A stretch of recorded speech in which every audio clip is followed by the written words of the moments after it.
Well, after watching the film and everything, it was kind of like I said. I guess what I was most pleased about as we enter into this final week is I still think we took a step forward yesterday. We didn't shoot the ball very well at first, probably 10 minutes, but our defense, our rebounding was excellent, and I thought we found a way to stay in the game in different ways, and eventually a good shooting team should be able to shoot the ball better, and we did. But our energy level didn't drop because of our offense. Our defense didn't drop because of our offense, and I think that was an important step to take for this team. This week, everybody knows what we got going is a team that's 0-16, a team that's had its best player out for the last 4 games, and he comes back. And Sanders tomorrow or Wednesday. They also got the kid Diallo, a 6'10 kid who hasn't played all season really, or since early. That's all Big Ten season, and he's back. It's another 6'10 body. So we're just trying to sell to our team this. Listen, if we're gonna try to keep getting better every day, we shouldn't worry about any other things but us. And realize that we can't flip the switch on in tournament time and Big Ten or whatever. The other things that I think are impressive to me is we're now ranked in about 4 or 5 categories in the nation. And when you got field goal defense as one of them and field goal 3-point shooting offense as one of them, that's a pretty good balance. Rebounding is one of them. So now you're taking care of your offense, your defense, and your rebounding, and I think that's a big plus. I think they're going to be hungry for a victory. They'll make their season. We do have to remember that a year ago, I don't know if Wisconsin lost 1 or 2, but they were rolling pretty regularly. They were winning every game they played, and all of a sudden went out there and got beat. And so that's the way I'm looking at it. They've had some good halves, but they haven't finished games. They just played Ohio State to a good game last week.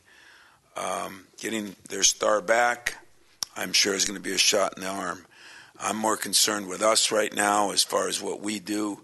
I'm really concerned with, getting a little more balance, meaning, Aaron Harris had some good shots. We missed some shots. I'd like to see him step up. I'd like to get a little bit more out of Schilling and Marvin Clark, but I thought the effort and the game that both Costello played with his offense, his defense, his rebounding, his block shots, and the same with DeAndre was what we need if we're going to make any kind of run in these next couple of weeks. Questions? Tom, you mentioned at the end of your press conference yesterday about making a run. Is this the best you have felt going into a tournament, maybe since the Mateen era? Well, it is and it isn't. I look at some of these stats, and I'm not an analytics guy, as I've said a million times, but when I look at them, I keep saying, how? It just doesn't seem that way to me. And I told you that I'm very confused by the schedule. And I still am, and I'm trying to analyze it, which I'm probably overanalyzing it. But I think we're good. Sometimes we're up 20, and I say, how? I think we got a solid team. I guess still in the back of my mind are those struggle to beat Maryland, or those butt-kicking Iowa games, and a couple of mental letdowns, meaning coach included, at the end of a couple games. And so that's driving me to say I'm not that comfortable, but what I do feel good about, and I am comfortable, is I think I have a bunch of guys that have a common goal and will almost do anything to achieve that. And, the other stat that I think we're leading the nation in, maybe you can answer, is assists. And how do you beat that? If you got a star player, you got a guy that is playing for a lot personally and team-wise, and yet we're sharing the ball like we are. And so in that respect, I guess I'm feeling good about where we are at this present point. But now we'll see how we handle, again, some success. Can we get up for games that some people would question? We're just going to learn more about our team. And then you got the end of the week, you got to play another team that you just beat and then was playing better when you beat them. It's played even better now, beating Iowa. And you got 3 games in 6 days. So all those things are going to be interesting to see.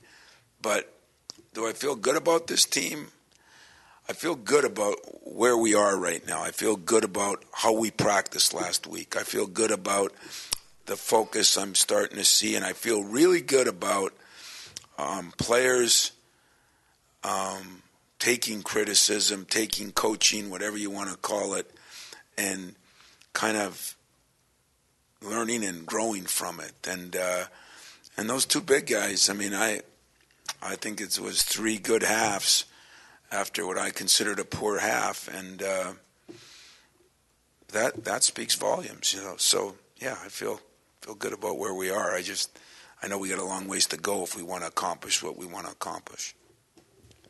Tom, I dug deep for this one. This year, your rebounding margin is plus 11. And that is more than it has been since the championship run in 2000 and the Final Four run right after. So what do you think has really been the difference to allow your guys and your bigs to really out-rebound the competition and have such a great line? I think there's some bad rebounding teams in the country. And I say that because in those years you're talking about, we were plus 15, plus 15-8. The last 4 games were plus 4 up until yesterday, or 3 games. I don't think we dominate. We don't have a dominating wing guy that rebounds. I think we've done it by committee, and we've done it by group, and that's kind of good. But we don't seem like that team that's dominating anybody, But I'm saying that about everything we do, which means I'm probably not giving us enough credit. But I really felt if we were dominating somebody, I could say it. I'm really excited about our assists because we're dominating in that respect. I'm excited about our 3-point shooting because we have proven over and over again. Our rebounding, here again, it's like our rankings. We're first in the country and second in the Big Ten in rebounding. Purdue's done a better job than we have. And yet I'm amazed by that stat. I really am. It's not where it was when we were dominating, so that means we're better than I think, and the country's worse than we think. Tom, you brought this up yesterday a little bit just now, but it seems like whenever you really harped in on something, whether it's a player or defending without fouling, you've gotten that response pretty quickly. I'm wondering what that says about this group. Is that just kind of the makeup of this group, or what do you attribute that to? I'll tell you what I honestly attribute it to. I think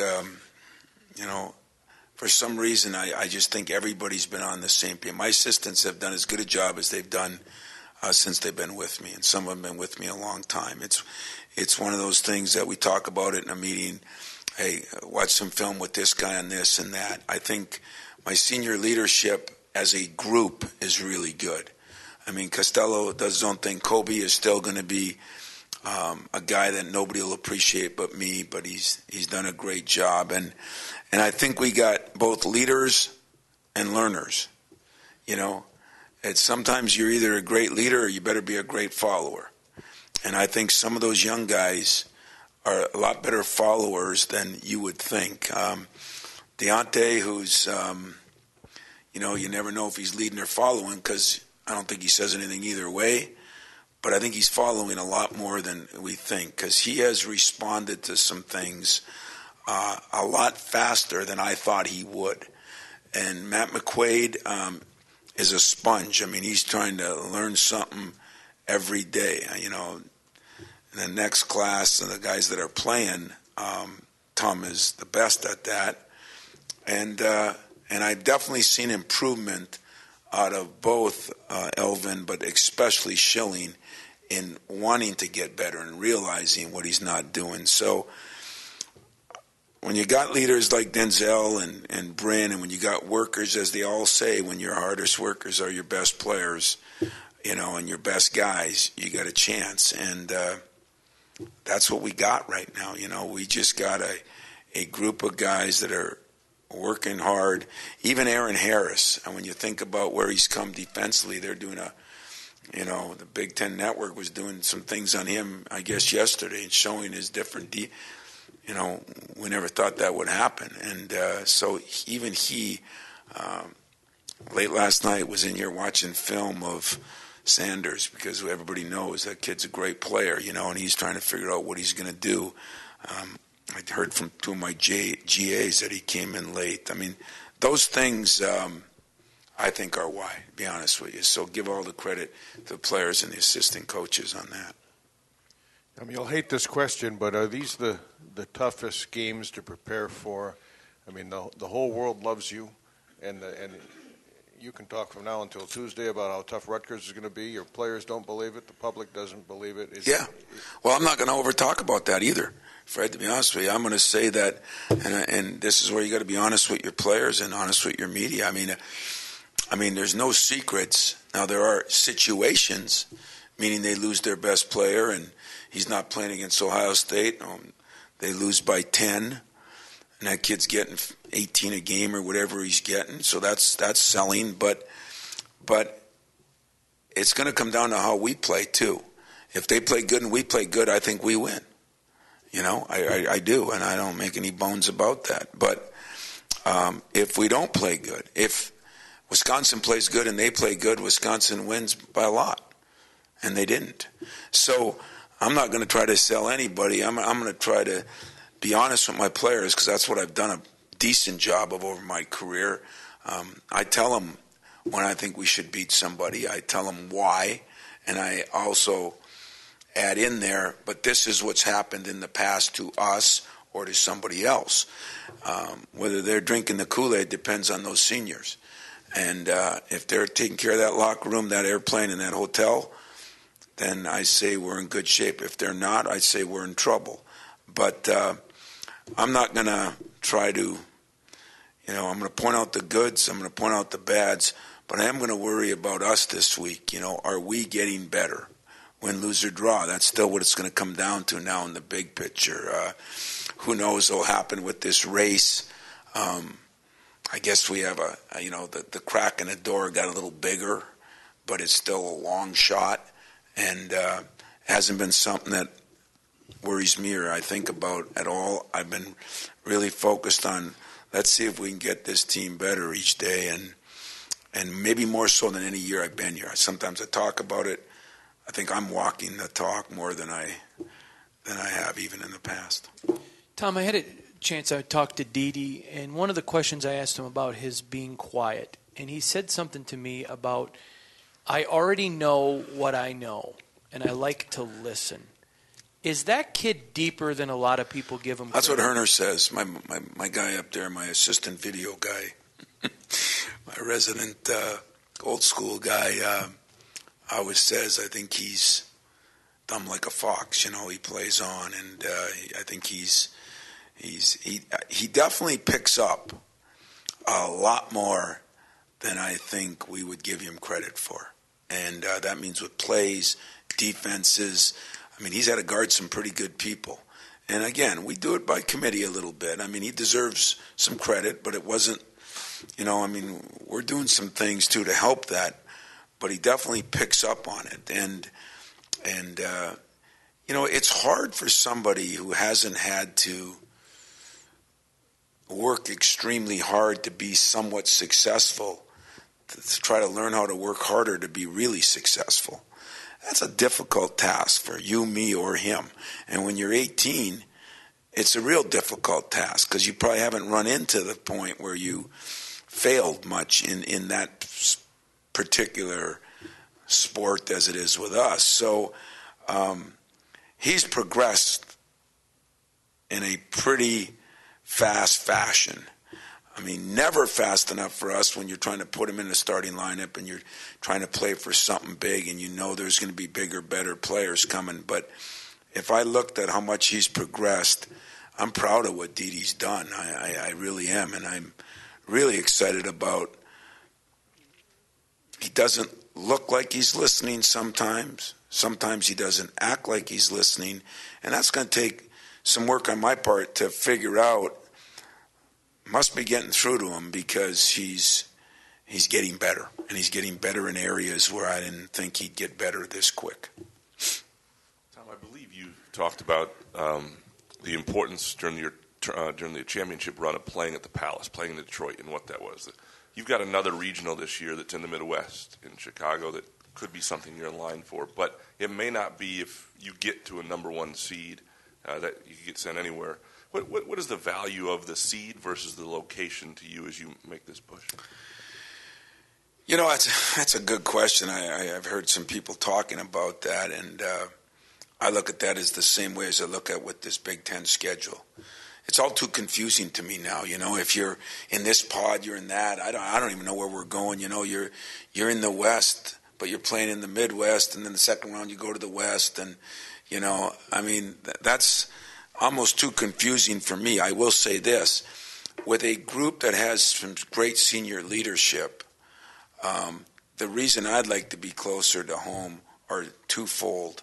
One is travel for the parents, and two is time change for the guys. Other than that, I don't care where we are. It's hard to worry about regionals when whether you're a 1, 2, 3 seed. I guess if you're a 1 seed, history tells you that you should get out of the first game. But history told some pretty prominent two seeds in the last few years that didn't get out of the 2-15 game. And so that's a problem. But then when you go to the 7-8, getting out of the first weekend is so much harder. So I don't look at that. I just look at now, would I like to be a 1 seed? Yes, I would. You know why? Because that means we've won some more games. We're playing better. We've been respected by our peers for what we've accomplished, and there'll be some confidence.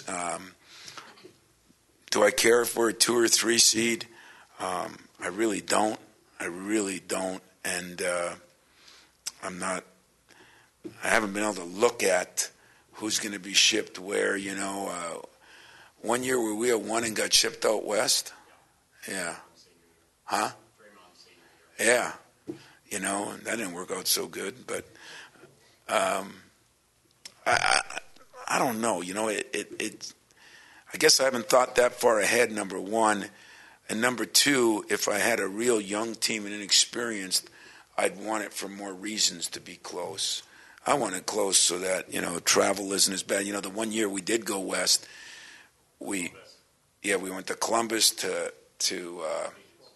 Phoenix, and I think we went Sunday night, and we had to be in Phoenix for Thursday night, and I think that hurt us personally, So anytime you're changing hours, it can be a little bit harder on players, especially with school and all the things you got to balance at that time.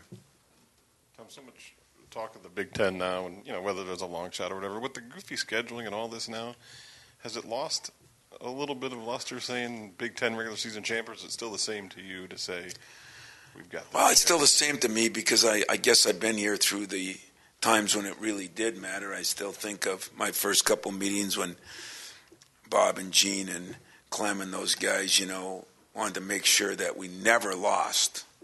Didn't like the Big Ten tournament because don't want to lose. There's still something about the 18-game grind. The problem is the 18-game grind has been altered because of who you play once, who you play twice, where you play them, and all those things.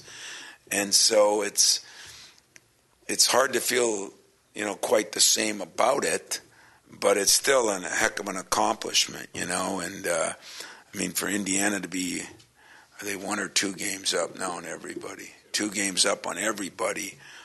That's still a hell of an accomplishment. And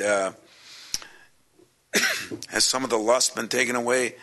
I don't think so, because I still would rather accomplish something over 18 games than over 3. So I still think it's bigger. if you look at the ACC, you look at what the Big East used to be, it seems like the tournament became bigger than the regular season. I'm not sure I'll ever feel that way, just because you got to be on your game so many games to accomplish that. Well, you mentioned free throws yesterday and zone offense, but at this point, can you remember having this few concerns about what you guys are doing on the court as you are this close to the postseason? God, you're scaring me, Joe. I feel like everybody's thinking we're better than we are, and I say that respectfully. So I don't have as many. We didn't shoot as well from the line yesterday, but we've been shooting in the mid-70s most of the year. I keep thinking our three-point shooting is going to go down, but we've been pretty consistent. My main concern these last couple of weeks has been the consistency with our good decisions at the end of some of those games, because I thought, coaches and players did a poor job of that. The consistency of our defense half to half, even though we're leading the nation, I did not think we were rebounding as well. And if you don't defend and rebound as well, I just think that hurts you in the tournament. So we have put a lot of emphasis on that. We did put some emphasis last week when we had an extra day just on our offense, and put in a few new sets and new plays and another out-of-bounds play or two, which is great at this time of year to be able to do. So do I feel more comfortable than I have in other years? I'd have to say yes, because we are doing well defensively. We are doing well rebounding the ball. We are doing well shooting the ball. We are passing the ball. We're shooting better from the free throw line, which is the special teams part of my stuff. Yeah, I do feel better about that. I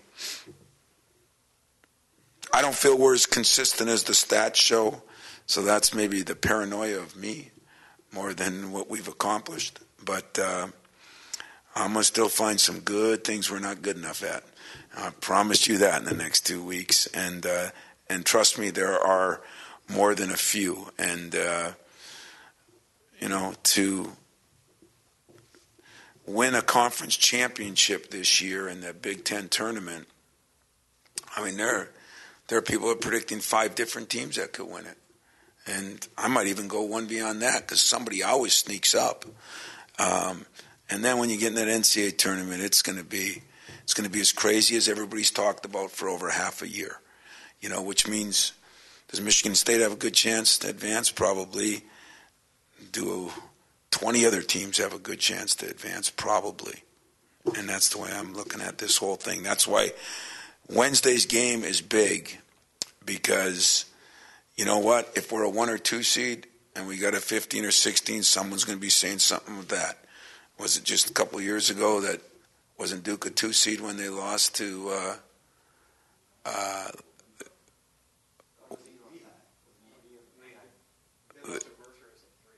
I was a 3. Okay, well, 2-3.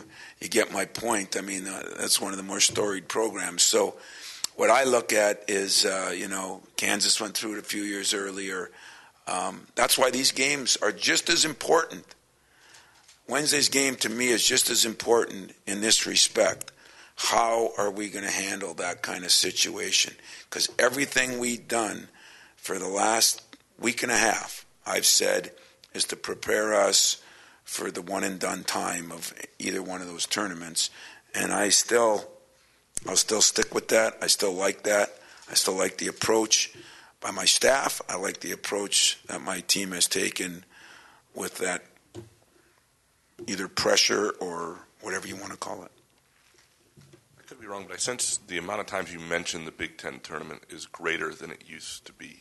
How has that tournament changed in your mind over the years in terms of importance, in terms of the way you look at it as an end game for Well, I think they've done, number one, they've done a hell of a job marketing it.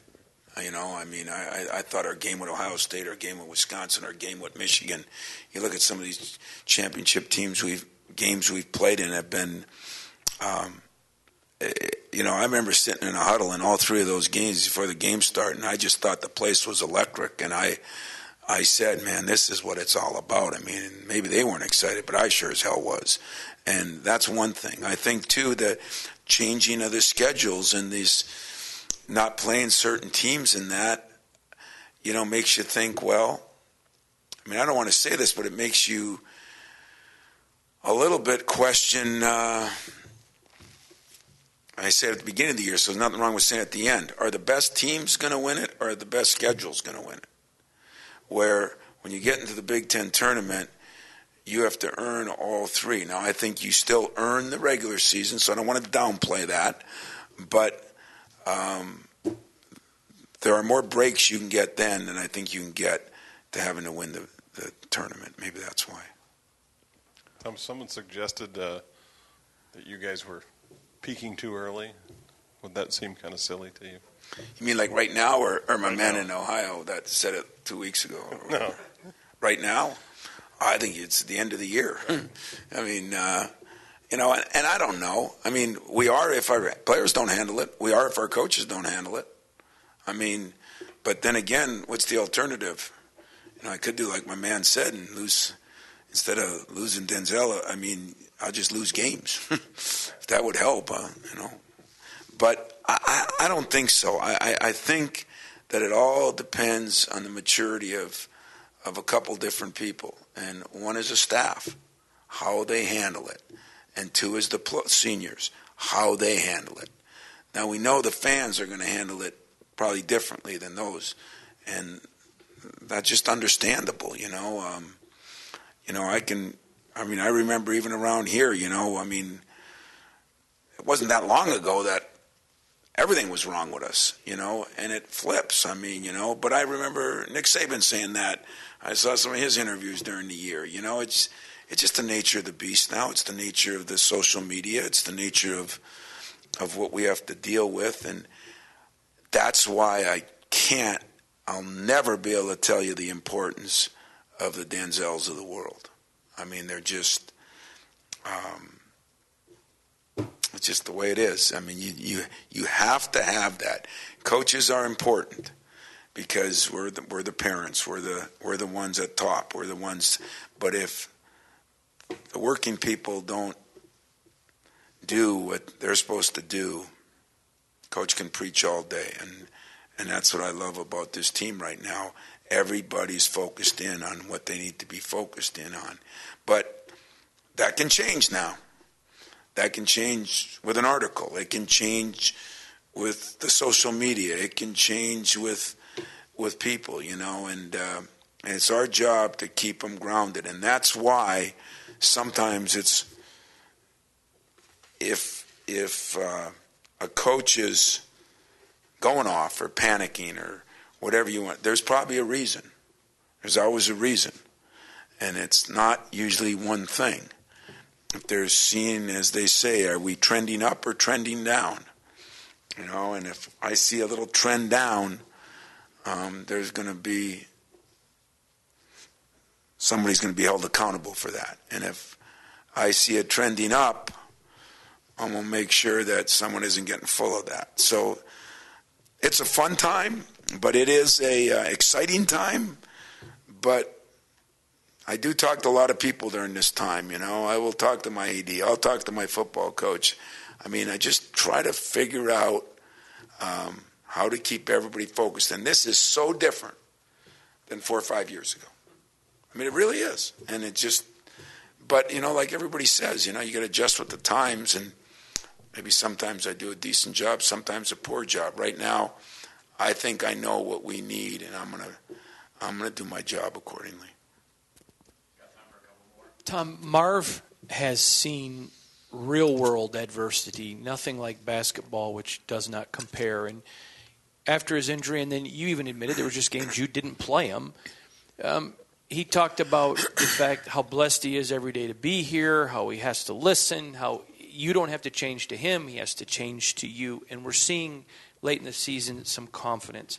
How personally rewarding is it for you when you see a guy who's been through so much off the court, who kept such a great attitude, getting back onto it and getting into some success?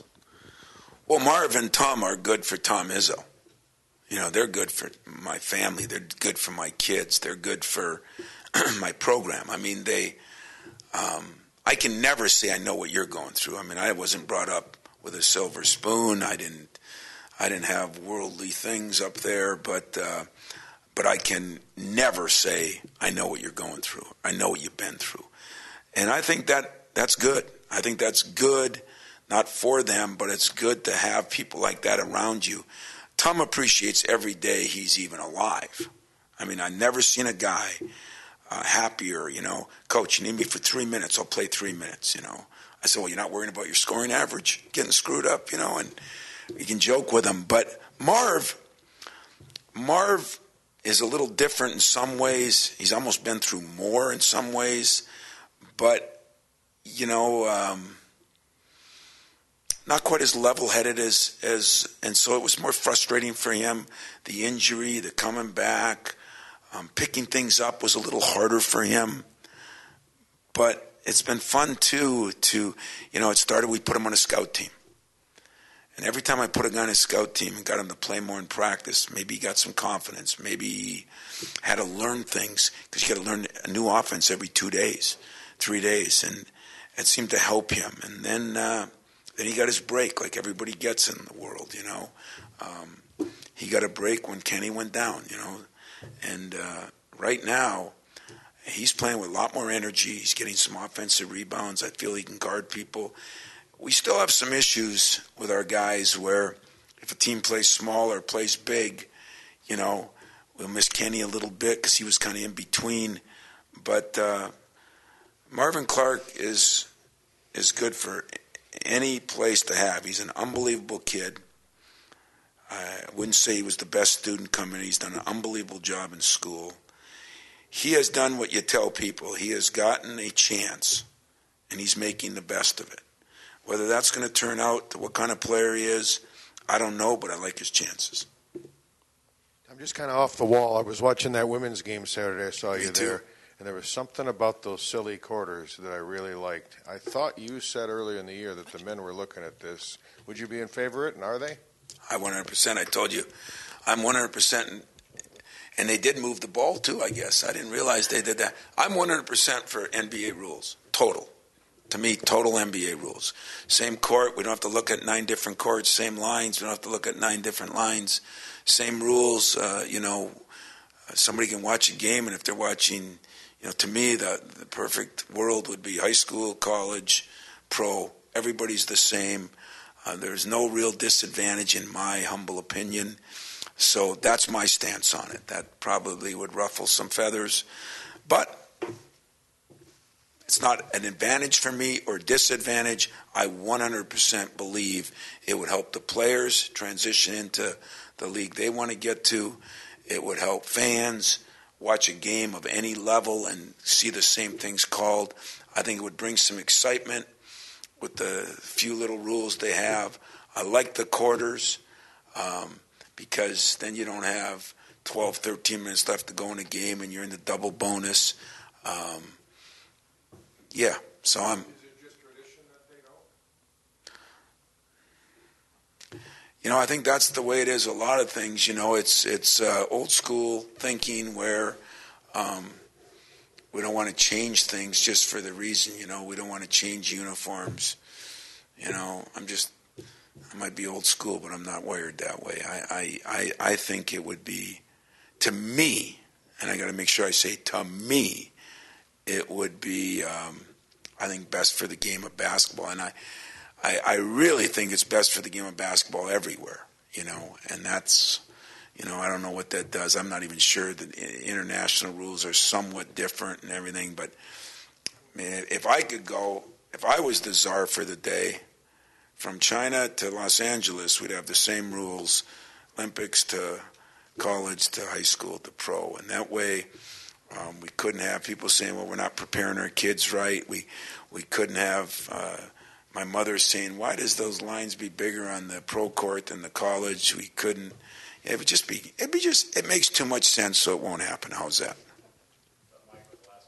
Tom, both you and Pat Chambers yesterday talked about your team's defensive communication and help defense, but I remember them players talking about that being an issue early in the year. When did that take off, and kind of what was the key to putting that together? Well, that's one thing my assistants harped on. I mean, we harp on that every day. In fact, I got a lot of analysts that come to a day of game practice and NBA scouts that come in, and they kind of say that's one of the things that's probably a secret. It's not secret, but I mean, it's probably something that a lot of people wouldn't pick up on, and we're getting better at it. Now, that's where Didi struggles, you know.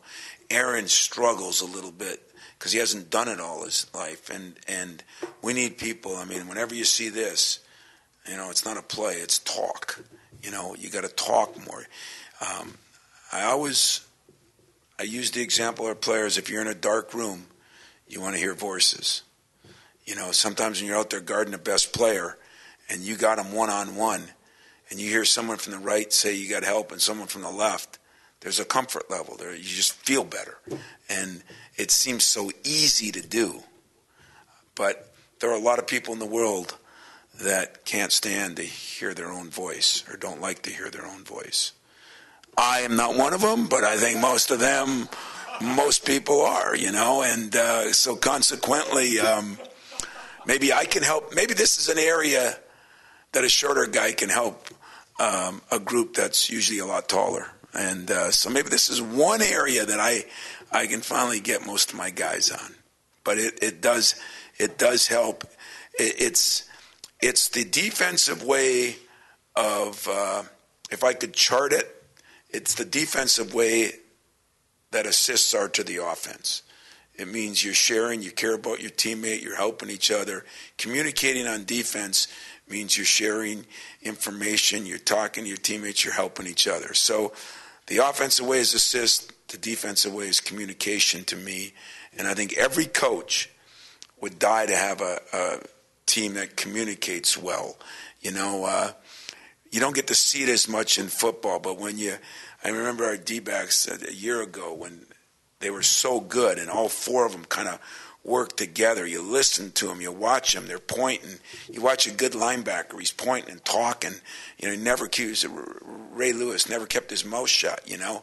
It's the same principle. We just think in basketball because you're 6'10", you shouldn't have to talk.